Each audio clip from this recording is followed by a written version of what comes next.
영상 시작 전 구독 버튼 부탁드립니다.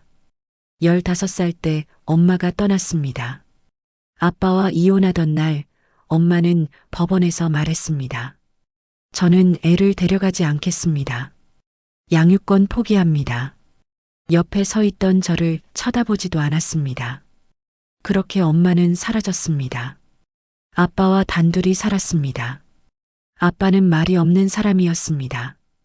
밥은 챙겨주셨지만 대화는 거의 없었습니다. 저도 적응했습니다. 엄마 없는 삶에 고등학교에 입학했습니다. 친구들은 엄마 이야기를 했습니다. 저는 듣기만 했습니다. 엄마가 그립지 않았습니다. 아니, 그립지 않다고 스스로를 설득했습니다.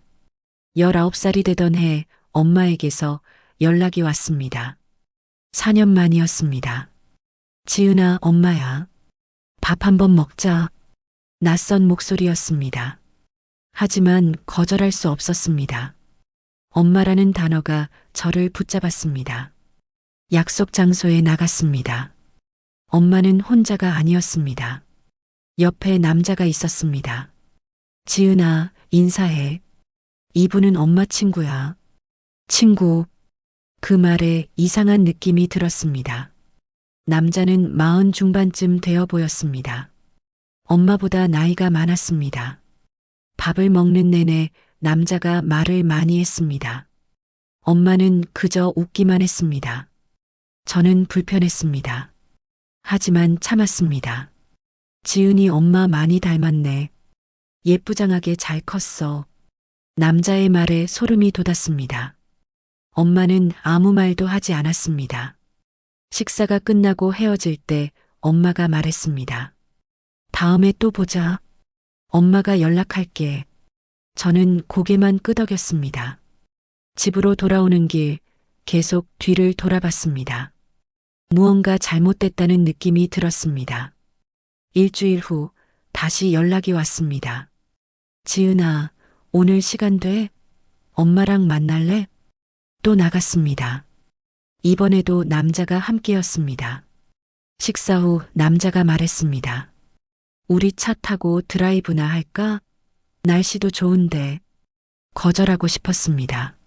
하지만 엄마가 먼저 대답했습니다. 그래, 좋지. 지은아, 잠깐만 드라이브 하자. 차에 탔습니다. 뒷좌석에 앉았습니다. 차가 어디로 가는지 몰랐습니다. 점점 한적한 곳으로 향했습니다. 어디 가는 거예요? 제 목소리가 떨렸습니다. 걱정하지 마. 경치 좋은데 잠깐 갈 거야. 엄마의 대답이 차갑게 들렸습니다. 그날 이후 제 인생은 완전히 달라졌습니다. 악몽이 시작된 것입니다. 차는 외진 약국 앞에 멈췄습니다. 남자가 말했습니다. 잠깐 들어가자. 필요한 거 사야 돼. 약국이 이상했습니다. 사람이 없었습니다. 남자가 안으로 들어갔습니다. 엄마가 제 손을 잡았습니다. 지은아, 들어가. 왜요? 저는 여기 있을게요. 들어가라니까. 엄마의 목소리가 날카로웠습니다. 처음 듣는 톤이었습니다. 약국 안으로 들어갔습니다. 남자가 약사와 뭔가 이야기하고 있었습니다. 약사가 저를 쳐다봤습니다. 그 눈빛이 이상했습니다. 2층으로 올라가. 남자가 말했습니다. 순간 온몸이 얼어붙었습니다. 싫어요. 지은아, 올라가. 엄마가 제 등을 밀었습니다. 믿을 수 없었습니다. 엄마가 절 밀고 있다는 사실이. 2층에는 작은 방이 있었습니다. 남자가 따라 들어왔습니다. 문이 닫혔습니다. 그날 무슨 일이 있었는지 자세히 말할 수 없습니다. 말하고 싶지도 않습니다. 다만 그날 이후 저는 더 이상 예전의 제가 아니었습니다. 집으로 돌아왔습니다. 아빠는 야근 중이었습니다. 혼자 방에서 울었습니다. 씻고 또 씻었습니다. 하지만 더러운 느낌이 사라지지 않았습니다. 며칠 후 엄마에게서 전화가 왔습니다. 지은아, 저번 일 아무한테도 말하면 안 돼. 알았지? 네. 착하네. 그럼 다음에 또 보자. 전화를 끊었습니다. 손이 떨렸습니다. 일주일 후 또 연락이 왔습니다. 이번엔 돈 이야기였습니다. 지은아, 엄마가 지금 좀 어려워. 50만 원만 빌려줄래? 저는 돈이 없어요.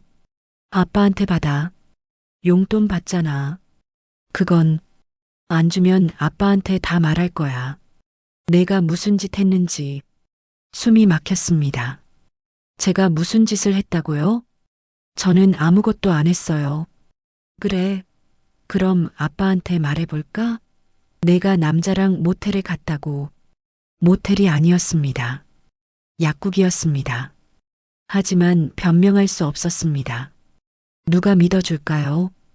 결국 돈을 줬습니다. 알바비를 모아서 보냈습니다. 엄마는 고맙다는 말도 없었습니다. 그 후로 계속 연락이 왔습니다. 한 달에 두세 번씩 매번 돈을 요구했습니다. 안 주면 협박했습니다. 아빠한테 말할 거야. 학교에 소문낼 거야. 내 인생 망칠 거야. 저는 무너져 갔습니다. 학교 성적이 떨어졌습니다. 친구들과도 멀어졌습니다. 아빠는 눈치채지 못했습니다.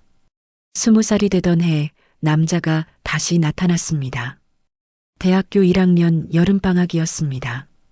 집 앞에 남자가 서 있었습니다. 지은아, 오랜만이네. 온몸에 소름이 돋았습니다. 뒤로 물러섰습니다. 왜 여기 왔어요? 보고 싶어서. 엄마가 내 주소 알려줬어. 엄마가 또 엄마였습니다. 가세요. 안 그러면 소리 지를 거예요. 소리 질러봐. 내가 더 곤란해질 텐데. 남자가 웃었습니다. 그 웃음이 너무 무서웠습니다. 뭐 원하는데요? 그냥 보고 싶었어. 우리 지은이. 우리 지은이라는 말에 구역질이 났습니다. 돈 드릴게요. 가주세요. 돈? 난 돈이 필요 없어. 너를 보러 온 거야. 남자가 한 걸음 다가왔습니다. 저는 도망쳤습니다. 집 안으로 뛰어들어가 문을 잠갔습니다. 남자가 문을 두드렸습니다. 지은아, 문 열어. 안 열면 여기서 소리 지를 거야. 내가 뭘 했는지 동네방네 떠들 거야. 손이 떨렸습니다. 전화기를 들었습니다. 경찰에 신고하려고 했습니다. 하지만 번호를 누를 수 없었습니다. 무엇을 어떻게 설명해야 할지 몰랐습니다. 결국 남자는 갔습니다. 하지만 그날 밤 엄마에게서 전화가 왔습니다. 너 왜 그랬어? 사람 기분 나쁘게. 엄마, 제발 그만해요. 저 좀 내버려둬요. 내버려둬? 내가 먼저 잘못해놓고? 저는 잘못한 거 없어요. 그래. 그럼 아빠한테 말할까? 내가 돈 받고 남자 만났다고. 돈을 받은 적 없었습니다. 오히려 제가 계속 돈을 줬습니다. 하지만 변명이 소용없다는 걸 알았습니다. 얼마 드리면 돼요? 이번엔 100만 원. 그렇게 많은 돈은 없어요. 그럼 만들어. 대출 받든지. 전화를 끊었습니다. 울었습니다. 계속 울었습니다. 다음 날 대출을 알아봤습니다. 학생 신분으로는 한계가 있었습니다. 결국 아빠 몰래 아빠 통장에서 돈을 빼냈습니다. 엄마에게 돈을 보냈습니다. 며칠간 연락이 없었습니다. 평화로웠습니다. 하지만 일주일 후 또 전화가 왔습니다. 지은아, 미안한데 조금만 더 보내줄래? 끝이 없었습니다. 이렇게 평생 살 수는 없었습니다. 밤에 잠을 잘 수 없었습니다. 악몽을 꿨습니다. 남자의 얼굴이 계속 나타났습니다. 학교를 휴학했습니다. 더 이상 견딜 수 없었습니다. 아빠는 걱정했습니다. 지은아, 무슨 일 있니? 아니에요, 아빠. 그냥 좀 쉬고 싶어요. 말할 수 없었습니다. 아빠에게 짐이 되고 싶지 않았습니다. 방에만 있었습니다. 밖에 나가는 게 무서웠습니다. 사람 만나는 게 두려웠습니다. 그러던 어느 날 친구에게서 연락이 왔습니다. 지은아, 너 요즘 왜 그래? 만나자. 처음에는 거절했습니다. 하지만 친구가 계속 연락했습니다. 결국 만났습니다. 친구를 보자 눈물이 났습니다. 참았던 모든 것이 무너졌습니다. 무슨 일이야? 말해봐. 그날 처음으로 누군가에게 말했습니다. 모든 것을. 친구는 끝까지 들어줬습니다. 한마디도 끊지 않고 들었습니다. 제 이야기가 끝나자 친구가 말했습니다. 지은아, 이거 범죄야. 신고해야 해. 못해. 증거도 없어. 그리고 엄마, 그게 무슨 엄마야? 지은아, 그 사람은 엄마가 아니야. 친구의 말이 가슴에 박혔습니다. 그렇습니다. 저를 지켜주지 않는 사람은 엄마가 아니었습니다. 혼자 감당하지 마. 우리 같이 경찰서 가자. 무서워. 나도 무서워. 근데 이대로 살 수는 없잖아. 친구가 제 손을 잡아줬습니다. 따뜻했습니다. 오랜만에 느끼는 온기였습니다. 며칠을 고민했습니다. 밤마다 깨어 천장을 바라봤습니다. 이대로 살 수는 없다는 생각이 들었습니다. 일주일 후 친구와 함께 경찰서에 갔습니다. 여경이 나와 맞아줬습니다. 어떻게 오셨어요? 말문이 막혔습니다. 어디서부터 설명해야 할지 몰랐습니다. 친구가 대신 말해줬습니다. 제 친구가 성폭행 피해를 당했어요. 그리고 지속적으로 협박받고 있어요. 여경의 표정이 진지해졌습니다. 진술 도와드릴게요. 천천히 말씀해 보세요. 긴 시간이 걸렸습니다. 떨리는 목소리로 모든 걸 말했습니다. 여경은 끄덕이며 들어줬습니다. 용기 내주셔서 감사합니다. 이제 우리가 도와드릴게요. 그날 집으로 돌아오는 길 가슴이 조금 가벼워졌습니다. 여전히 무서웠지만 혼자가 아니라는 사실이 힘이 됐습니다. 다음 날 엄마에게서 전화가 왔습니다. 받지 않았습니다. 연속으로 몇 번이나 걸려왔습니다. 문자도 왔습니다. 전화 받아. 급한 일 있어. 무시했습니다. 더 이상 엄마의 협박에 넘어가지 않기로 결심했습니다. 경찰 조사가 시작됐습니다. 남자를 조사했습니다. 약국도 조사했습니다. 생각보다 증거가 있었습니다. 심리 상담도 시작했습니다. 상담사 선생님이 말했습니다. 지은 씨, 당신은 잘못한 게 없어요. 피해자예요. 그 말을 듣는 순간 눈물이 났습니다. 처음으로 누군가 제 편을 들어줬습니다. 힘들었죠. 많이 힘들었을 거예요. 네. 정말 힘들었어요. 이제 괜찮아요. 천천히 회복할 수 있어요. 상담을 받으며 조금씩 변했습니다. 밖에 나가는 게 덜 무서워졌습니다. 사람들과 눈을 마주칠 수 있게 됐습니다. 친구들도 도와줬습니다. 옆에 있어줬습니다. 함께 밥을 먹고 산책을 했습니다. 평범한 일상이 소중하게 느껴졌습니다. 아빠에게도 말했습니다. 용기를 내서 모든 걸 털어놨습니다. 아빠는 울었습니다. 미안하다, 지은아. 아빠가 몰라서 미안해. 아빠 잘못 아니에요. 내가 더 신경 썼어야 했는데. 아빠가 저를 안아줬습니다. 오랜만에 느끼는 아빠의 품이었습니다. 안전했습니다. 재판이 시작됐습니다. 남자는 끝까지 부인했습니다. 엄마는 법정에 나타나지 않았습니다. 증인들이 나왔습니다. 약사도 증언했습니다. 조금씩 진실이 밝혀졌습니다.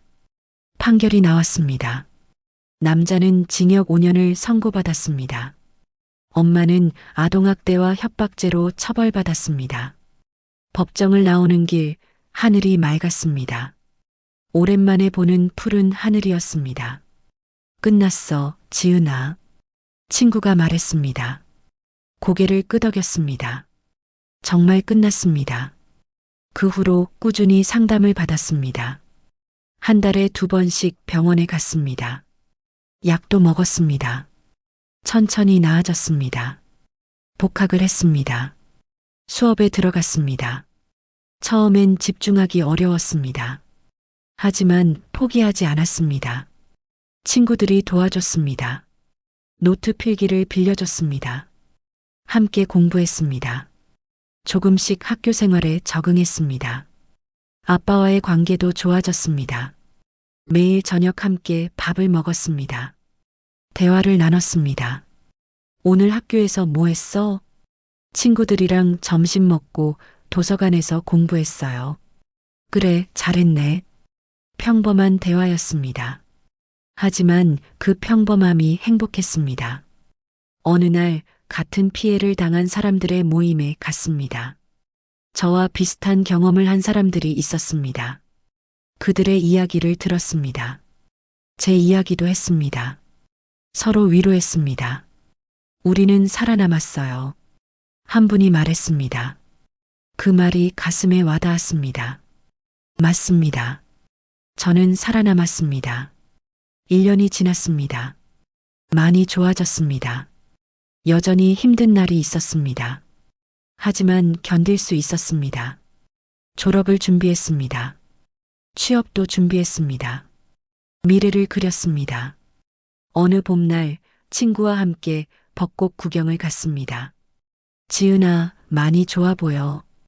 응, 많이 좋아졌어. 앞으로도 잘 될 거야. 그럴 것 같아. 아니, 그렇게 만들 거야. 벚꽃이 흩날렸습니다. 바람에 날리는 꽃잎이 아름다웠습니다. 저도 저 꽃잎처럼 날아갈 수 있을 것 같았습니다. 엄마 생각은 가끔 들었습니다. 하지만 더 이상 아프지 않았습니다. 용서할 수는 없었습니다. 하지만 미워하지도 않았습니다. 그저 잊기로 했습니다. 상담 선생님이 말했습니다. 지은 씨, 많이 성장하셨어요. 감사합니다. 선생님 덕분이에요. 아니에요. 지은 씨가 용기를 냈으니까요.